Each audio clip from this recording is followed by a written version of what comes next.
Halo saudara-saudara, bertemu lagi di Summary Daily Bible School. Dan summary kali ini kita akan membahas tentang betapa berharganya probation life. Kita tahu bahwa semua orang telah berdosa dan orang berdosa itu harus diselamatkan.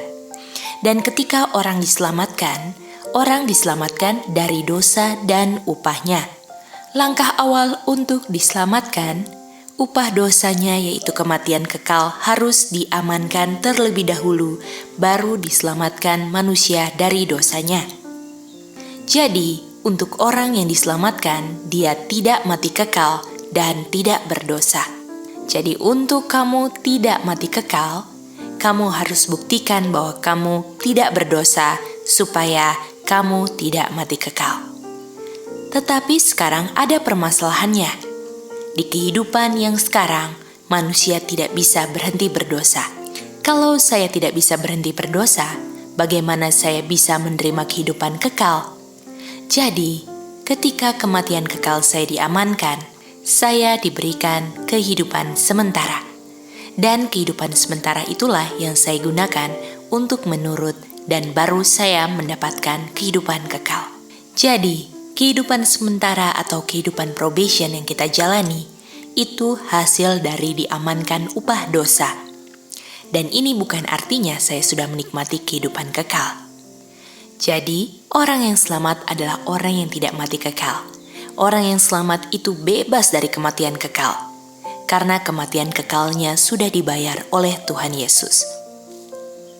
Dan kematian kekalnya yang dibayar Tuhan Yesus menjadi benefit bagi dia ketika dia mengungkapkan dalam kehidupannya bahwa dia siap kehilangan kehidupan sementara atau probation life-nya daripada kehilangan kehidupan kekal. Jadi ketika seseorang hanya mempertahankan untuk hidup sementara, pasti kehilangan kehidupan kekal. Jadi kematian Tuhan Yesus yang menanggung kematian kekal tidak langsung dirasakan benefitnya oleh semua orang. Karena untuk mendapat benefitnya, dia harus mengungkapkannya terlebih dahulu atau dibuktikan dalam kehidupannya apakah saya layak untuk mendapatkan kehidupan kekal atau tidak. Jadi dengan Tuhan Yesus mati kekal, belum tentu saya mendapatkan kehidupan kekal. Jadi kematian Yesus itu hanya langsung membuat orang mendapat probation life atau kehidupan sementara. Tetapi untuk mendapatkan kehidupan kekal itu adalah yang barang siapa percaya. Jadi kita bisa lihat di sini yang pasti manusia dapat adalah kehidupan probation. Tetapi ketika kehidupan kekal ada kata barang siapa, itu hanya berdasarkan pilihan saya mau percaya atau tidak. Dan itu pilihan bisa terjadi ketika saya sudah lahir di kehidupan probation. Karena orang yang di kandungan tidak bisa punya pilihan mau eternal life atau enggak. Jadi, untuk saya lahir dan memiliki kehidupan sementara itu bukan pilihan saya. Jadi kalau itu bukan pilihan saya untuk menerima probation life, apa yang menyebabkan saya menerima probation life walaupun saya nggak pernah pilih mau dilahirkan di dunia ini? Itu karena ada yang mati menggantikan kematian kekal untuk supaya available probation life atau kehidupan sementara. Dan ketika saya memiliki kehidupan sementara, disitulah saya harus memilih apakah saya mau eternal life atau enggak. Diulangi lagi saudara-saudara, kematian Tuhan Yesus itu bukan supaya saya langsung dapat kehidupan kekal. Jadi kehidupan kekal itu tidak langsung diterima, tetapi harus dipilih berdasarkan pengertian dan bukan berdasarkan paksaan. Sedangkan probation life itu diberikan tanpa pilihan. Jadi, ketika semua orang lahir, mereka memiliki probation life, kehidupan sementara, bukan memiliki kehidupan kekal ya.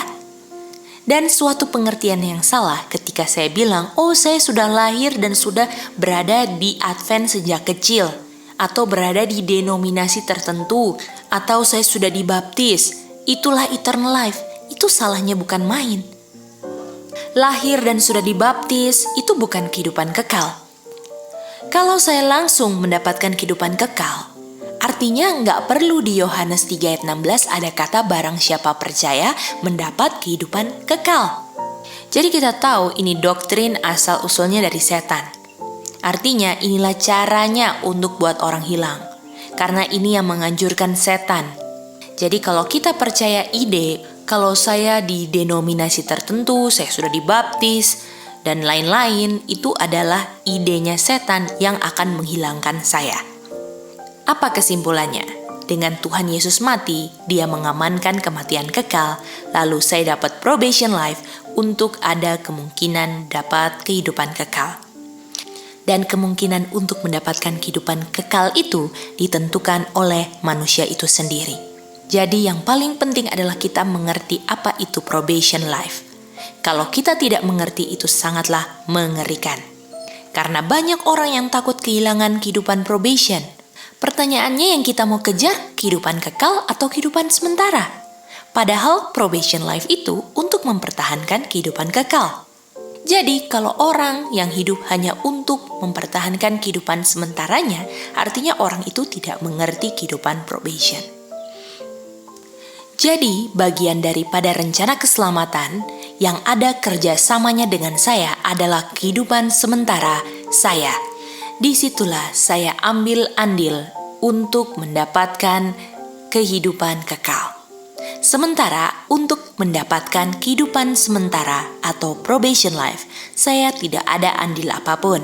Karena kehidupan sementara saya ada karena ada yang mau mati atau mengamankan kematian kekal sehingga saya memperoleh kehidupan sementara. Dan untuk mendapatkan kehidupan kekal, di kehidupan sementara manusia ada andil untuk memilih apa yang benar. Kesimpulannya saudara-saudaraku, kehidupan probation kita janganlah disia-siakan. Jangan tidak belajar atau saya pakai perasaan saya sehingga saya salah pilih. Jadi yang paling penting adalah bagaimana saya memanfaatkan saya punya kehidupan. Saya harus mengerti instruksi kebenaran agar saya tidak hilang. Kalau saya main percaya saja, main percaya sini sana, semua saya percaya tanpa saya buktikan, saya pasti hilang. Jadi jangan sia-siakan. Dan saya harus lihat betapa berharganya probation life ini. Terima kasih saudara-saudara, Tuhan memberkati. Sampai bertemu di summary berikutnya.